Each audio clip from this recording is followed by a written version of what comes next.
Mes chers collègues, et si un robot était capable de réaliser vos tâches du quotidien, et s'il les faisait à votre place avec rigueur, justesse, rapidement, en totale autonomie, et qu'il apprenait de ses propres erreurs et s'adaptait à vos préférences et habitudes, accepteriez-vous de partager votre quotidien avec lui?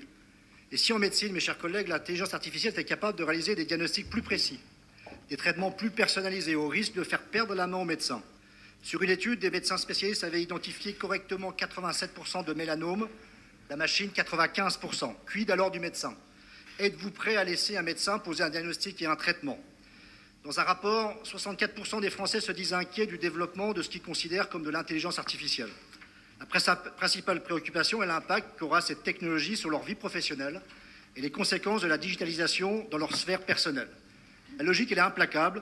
Plus la population dépendra des appareils connectés, plus ces derniers pourraient être utilisés à mauvais escient.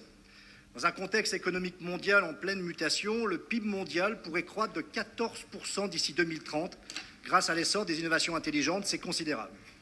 Dans son rapport, le député Cédric Villani porte et pointe 4 grands secteurs stratégiques du développement de l'intelligence artificielle: l'éducation, la santé, les transports et l'agriculture. Tout ça pour vous dire, mes chers collègues, qu'évidemment, il faut se préparer à cette révolution. C'est bien une révolution technologique et économique, mais il faut aussi et surtout préparer nos concitoyens à ces transitions technologiques et veiller qu'ils ne les subissent pas. C'est le rôle aussi de notre collectivité en lien avec l'État, et le facteur humain dans le point 6 est essentiel. Je trouve l'intervention de François Weiner assez extraordinaire. Il essaye de montrer que j'ai tort en faisant démonstration que j'ai raison. Je dis exactement ce qu'il vient de dire.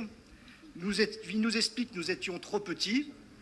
Eh bien évidemment, il fallait rassembler l'Université de Strasbourg et l'Université de Lorraine pour être justement plus gros. C'est le reproche que je fais. Je ne dis pas que c'est facile, mais je pense que le rôle de la région, en tant qu'assemblier, aurait dû favoriser au rapprochement des deux projets. Bref, vous indiquez, c'est marqué dans votre rapport, que cet échec a permis de créer une dynamique et que la région sait amplifier cette dynamique très bien. Votre plan, c'est la création d'un institut, soutenir l'excellence scientifique, bien sûr, soutenir les entreprises, heureusement, et développer les compétences. C'est un plan qui n'a rien d'exceptionnel. Nous croyons qu'il faut, dans ce domaine, se spécialiser sur un champ de l'intelligence artificielle.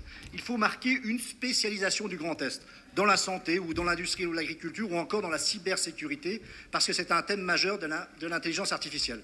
Nous ne pouvons pas courir, mes chers collègues, dans toutes les directions. Monsieur le Président, nous proposons 1. De fédérer les forces académiques et économiques en un pôle fort, puissant et structuré. 2. Choisir une spécialisation dans l'intelligence artificielle. Nous vous préconisons, Monsieur le Président, la santé, en termes d'imagerie, de diagnostic précoce ou de télémédecine. Et 3. S'impliquer dans la formation et l'information de nos concitoyens. Voilà, Monsieur le Président, nos quelques remarques sur le sujet. Nous avons d'ores et déjà perdu la première partie.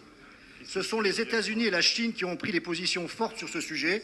Espérons maintenant que l'Europe et la France arriveront à combler le retard et que la région Grand Est y jouera un rôle essentiel. Je vous remercie. Thomas Lavallée.